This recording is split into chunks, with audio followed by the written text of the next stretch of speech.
Hi everyone, here's what's bothering me today. It's a bit of an old article, but I feel it's still important to sort of look back on given all the terrible cop-related nonsense that has happened in the several years since this was published. I'm a cop. If you don't want to get hurt, don't challenge me.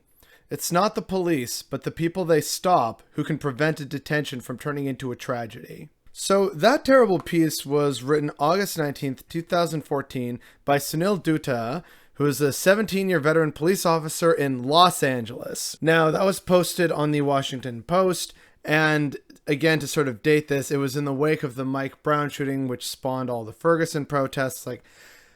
Yet another unfortunate and entirely avoidable tragedy that was crafted by the police, a tragedy of their own making. And here's this guy saying, listen, if you don't want to get hurt, don't offend me. What kind of power-tripping authoritarian bullshit is that? Cops are not supposed to be judge, jury, and executioner. And if you have such a complex where you get angry really easily and decide to power trip on someone and beat them up or, potentially kill them or seriously wound or injure them, maybe policing isn't the right thing for you and you should go to therapy or something.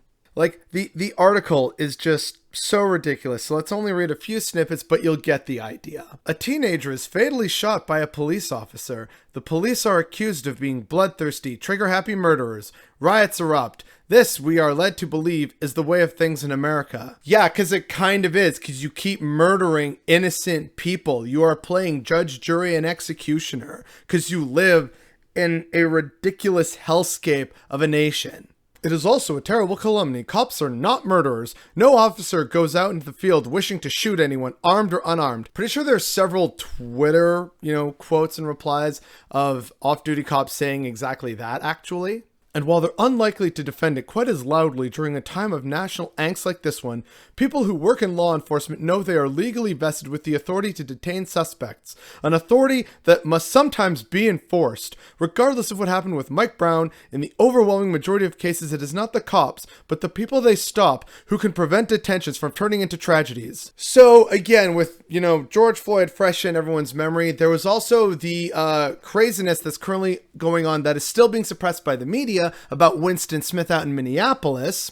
There was Breonna Taylor, because the police did a no-knock raid, and, that's a whole other subject. There's the officer who put that man selling loose cigarettes in a chokehold and killed him. I believe that man's name was Eric Garner. There's also the cop who shot Jacob Blake in the back as he was walking away from an altercation and going to his car. There's also the numerous instances of dash cams and body cams that catch cops catching other cops planting drugs on suspects. You are not the good guys in this situation. Oh, poor me. We have the authority to detain suspects, and sometimes that has to be enforced. Yeah, so why do you show up to different protests with riot gear and decide, you know what? When it comes to white supremacists and KKK and actual dangerous people, like what happened on January 6th on Capitol Hill in Washington, D.C., that's fine. We're just going to show up with, just a handful of things. Maybe only a few tear gas canisters. Shouldn't be too bad. But, people protesting the environment, oh, geez, better send in the riot cops. People at Trinity Bellwoods Park, better send in the horse cops. The audacity that this police veteran from, again, the notoriously corrupt and violent LAPD has the audacity to say, listen, this is just sometimes the way it is, and cops aren't bad guys. Yeah, I'm sorry, you are. Sorry, you and your friends are bastards, but that's the actual reality of America. Yeah, again, this was written in 2014, and just think back on 7 years now of police brutality and violence against Black and Indigenous people across the country, hell, across the continent, for the past 7 years. Absolutely ridiculous. One would hope that this person has now reevaluated their life choices and maybe revisited this article, but who knows? Welcome to the Sunday Sum Up, everyone. And boy, howdy, it's a big one.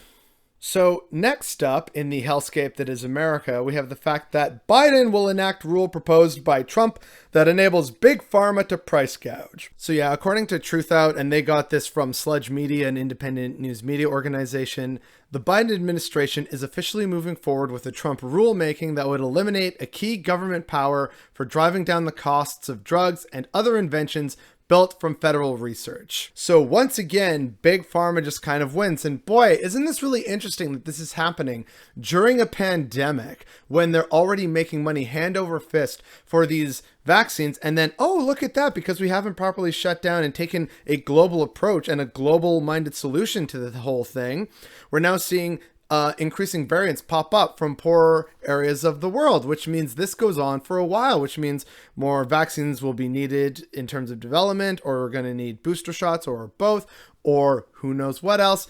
Either way, pharma is going to make billions. And again, a lot of that research is publicly funded because, again, a capitalist organization could not give an ass about having to actually fund and do their own research into something. They just want to make money. So all the actual public research, the nitty gritty, the hard work is done through public funding, but all the rewards from that hard work goes to big pharma.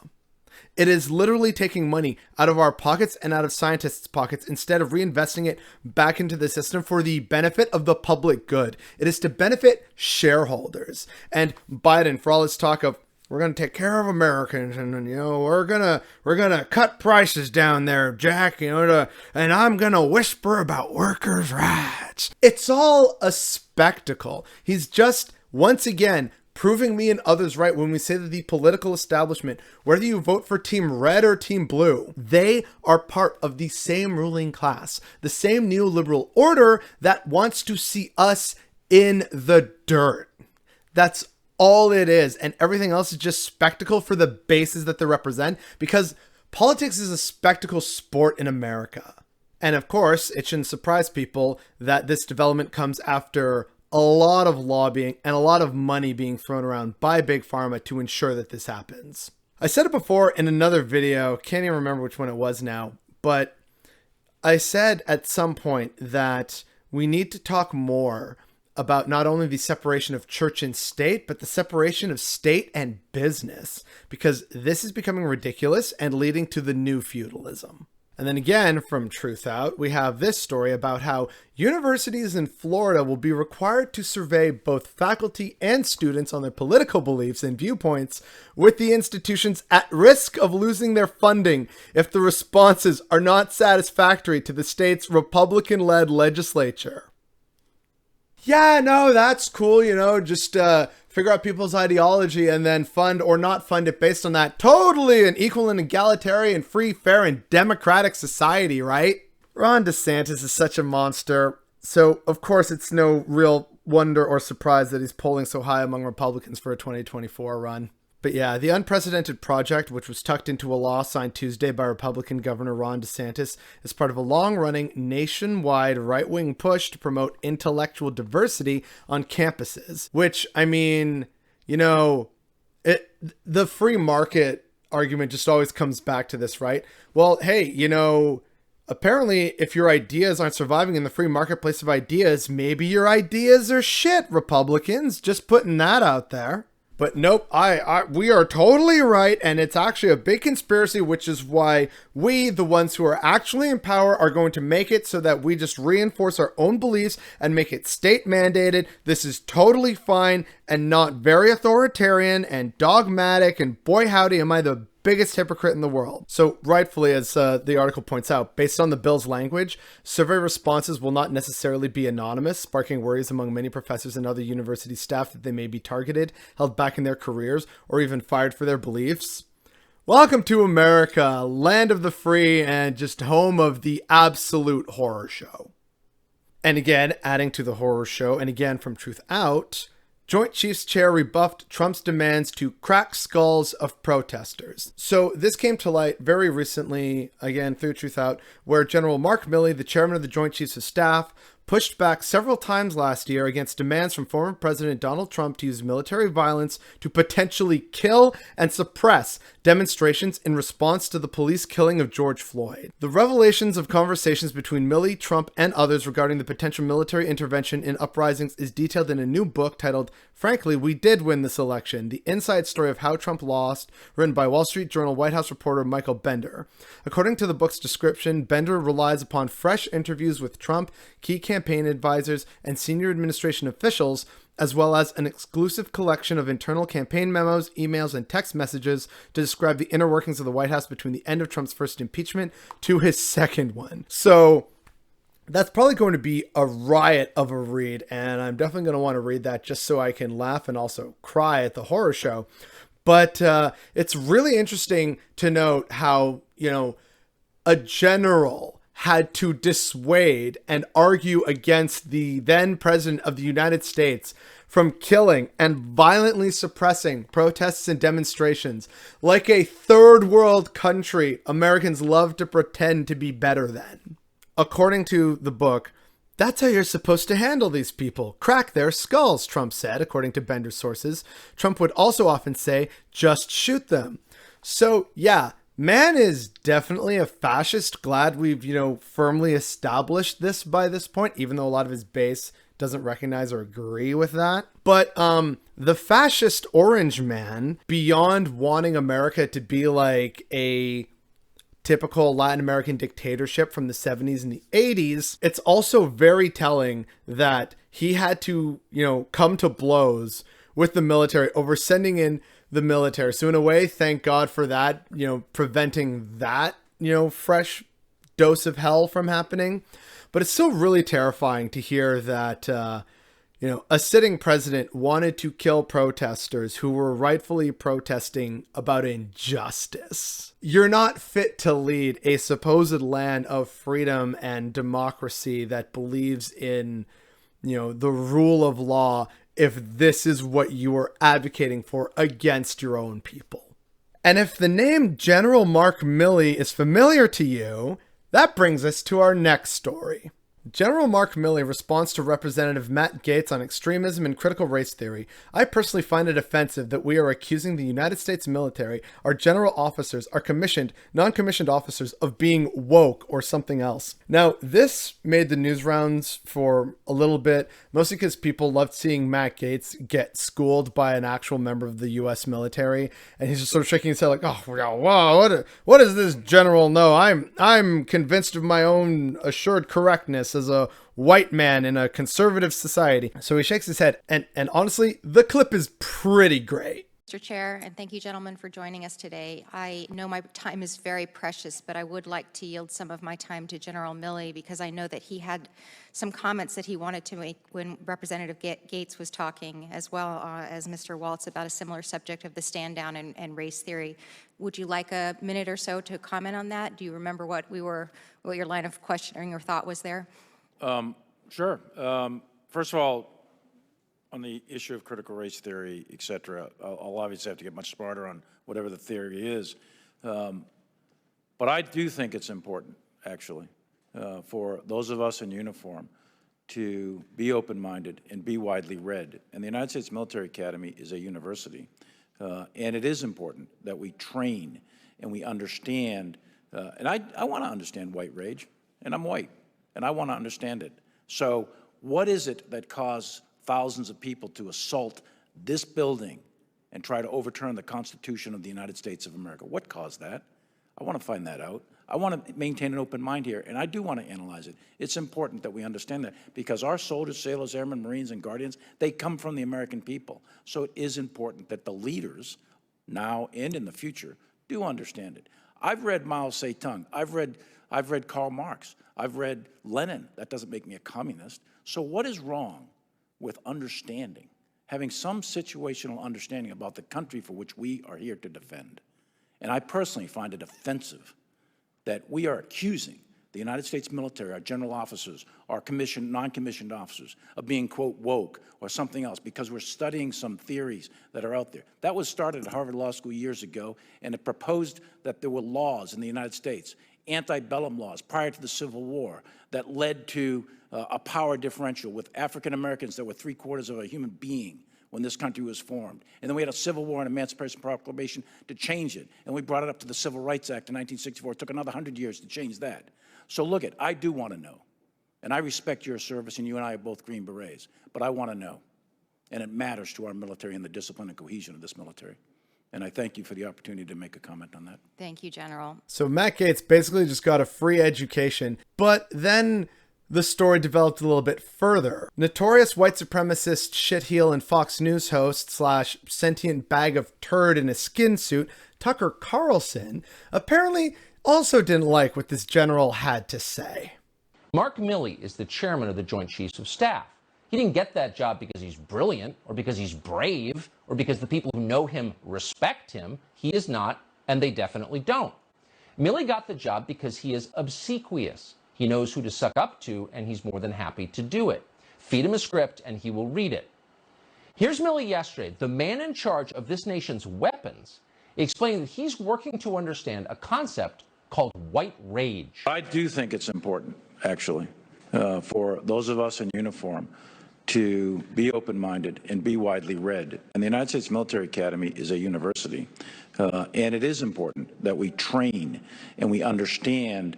And I want to understand white rage, and I'm white, and I want to understand it. So what is it that caused thousands of people to assault this building and try to overturn the Constitution of the United States of America? What caused that? I want to find that out. I want to maintain an open mind here, and I do want to analyze it. It's important that we understand that because our soldiers, sailors, airmen, Marines, and Guardians, they come from the American people. So it is important that the leaders, now and in the future, do understand it. Hard to believe that man wears a uniform. He's that unimpressive. Notice he never defined white rage, and we should know what it is. What is white rage? Well, like drapetomania, it's one of those diseases that only affect people with certain melanin levels. It's a race-specific illness. That's what Mark Milley has learned from reading about it. That's why he's making his soldiers read about it too. They need to know. Watch. I've read Mao Zedong. I've read Karl Marx. I've read Lenin. That doesn't make me a communist. So what is wrong with understanding, having some situational understanding about the country for which we are here to defend?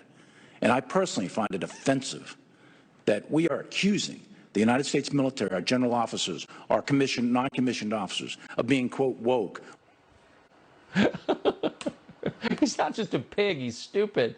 So Mark Milley reads Mao to understand Maoism. He reads communist to understand communism. But it's interesting that he doesn't read white supremacists to understand white supremacy. Why not go to the source? Well, because Mark Milley would be fired instantly if he read those books. And getting fired is the one thing he doesn't want. So he reads about white rage as if it's totally real. It's a medical condition. And by the way, since it's a medical condition, at what age can you catch white rage, by the way? Most of us assumed that our 2-year-olds were just teething. Now we know it's their whiteness that's making them so angry. Thanks, Mark Milley. We appreciate your contribution to our generation's scientific racism. By the way, have you read anything recently about winning wars? Apparently not. He's not just a pig, he's stupid. You know, I'm really proud of Tucker Carlson for having the bravery to finally be honest and open about himself like that.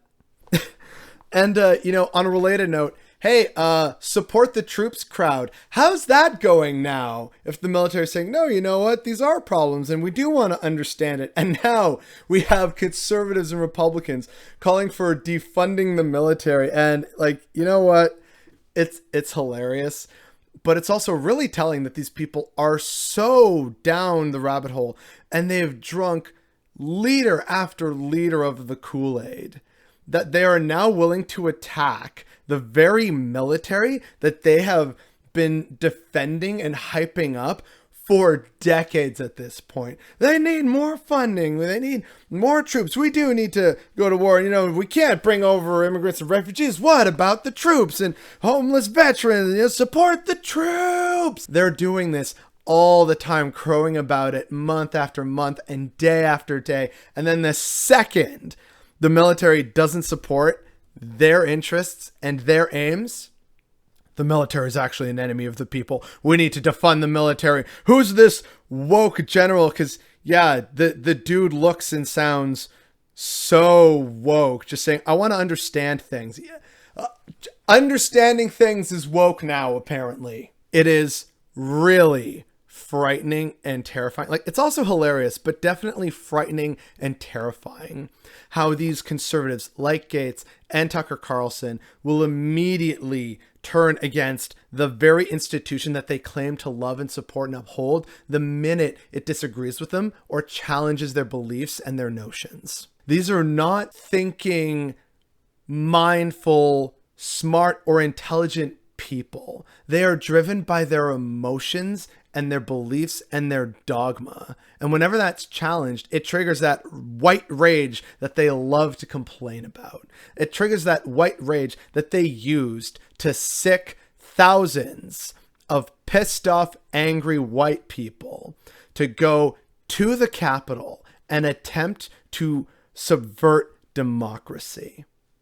That is what happened. These guys are partially responsible for that.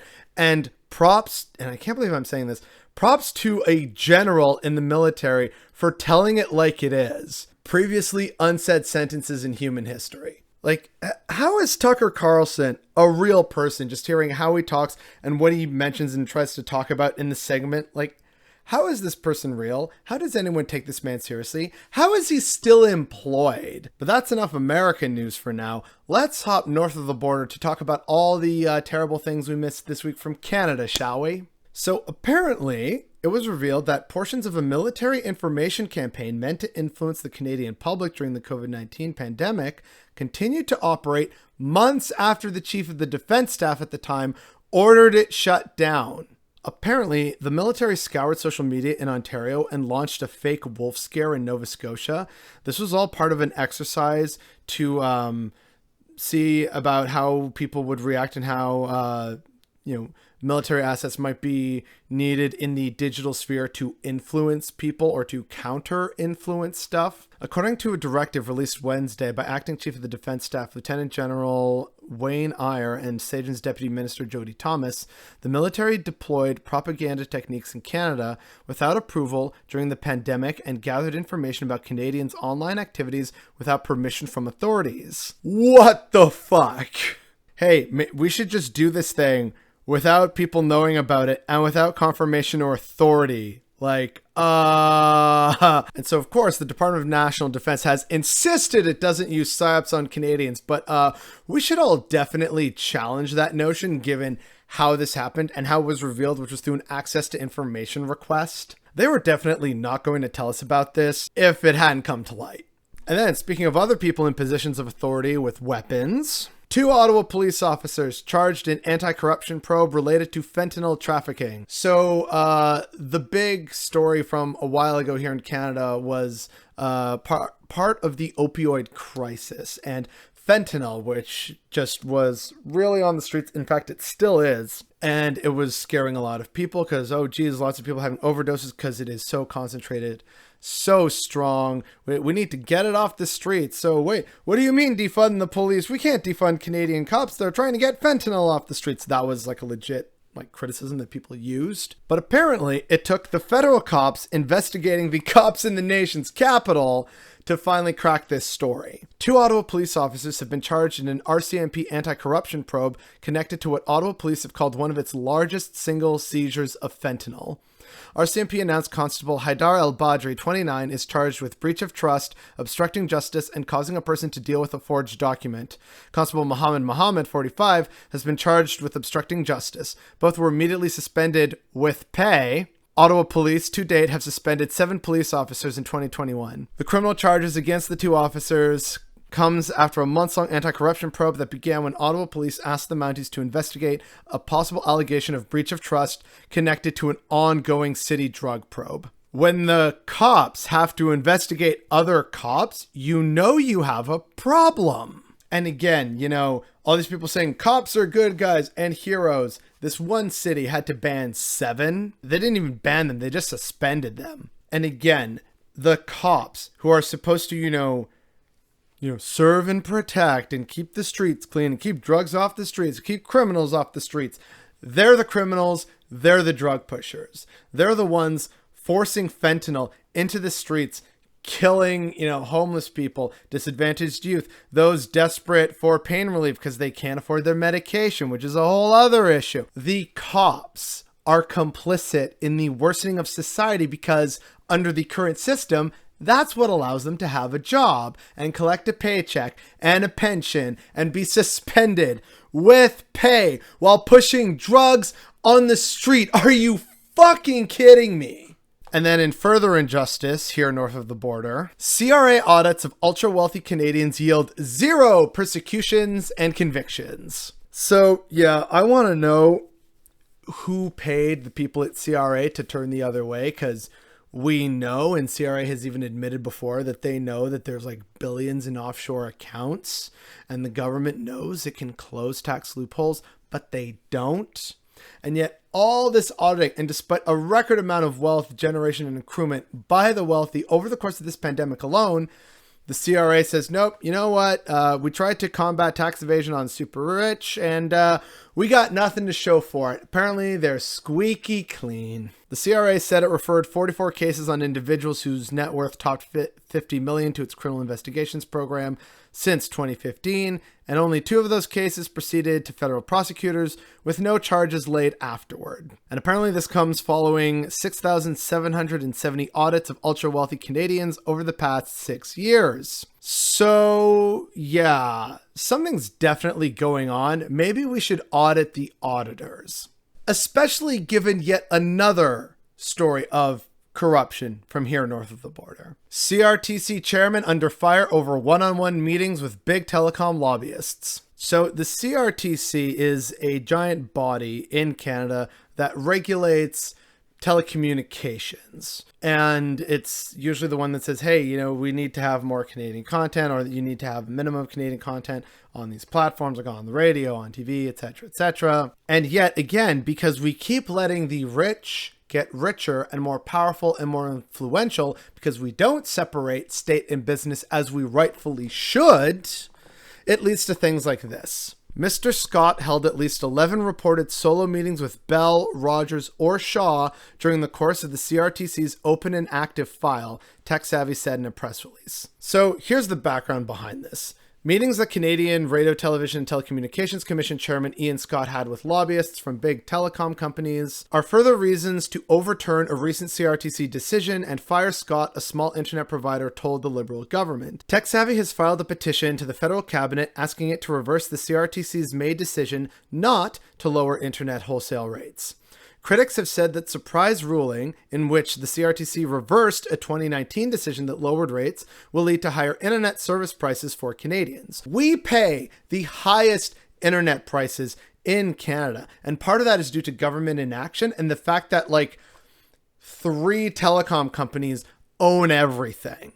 So the body that is supposed to make things fair and equitable for Canadians has been corrupted by money from big business, because the head of the organization is having one-on-one meetings with the CEOs of these big, super profitable, ultra wealthy, not only individuals, but the companies that they lead. So yeah, TechSavvy is right to say that this man, this head of the CRTC, should be fired. And also, it is very telling that the CRTC, under his guidance, reversed this decision that continues to make life just a little more difficult and unbearable for all Canadians. Again, I really want to stress that the neoliberal order is to blame for this, and that includes the governments in power that are open to all the money and influence from the big businesses, because we don't think of separating state and business the same way we do church and state. One is seen as very important and often talked about, and the public are at least aware of such a concept. The idea of separating state and business seems utterly alien and even incomprehensible to some people. To some, especially conservatives, it amounts to sacrilege. And yet, as all these stories have pointed out, the people in power, whether they are Team Red or Team Blue, are doing everything they can to make life more unbearable and unfortunate for us common folk.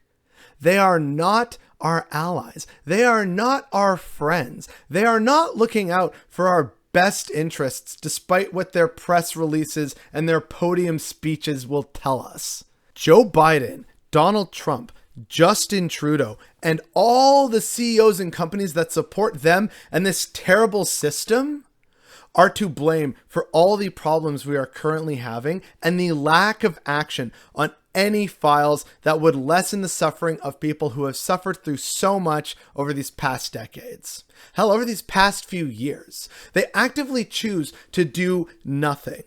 When is that finally going to be enough for us to turf these people from office and dismantle their power structures and get rid of these parties and get rid of these businesses and break up the big trusts? When are we going to break up these companies that are trying all the time to just have more and more influence and control over every little aspect of our daily lives? Somehow that capitalism is the best and most successful system we have, even though a casual look around will reveal that to most certainly not be the case.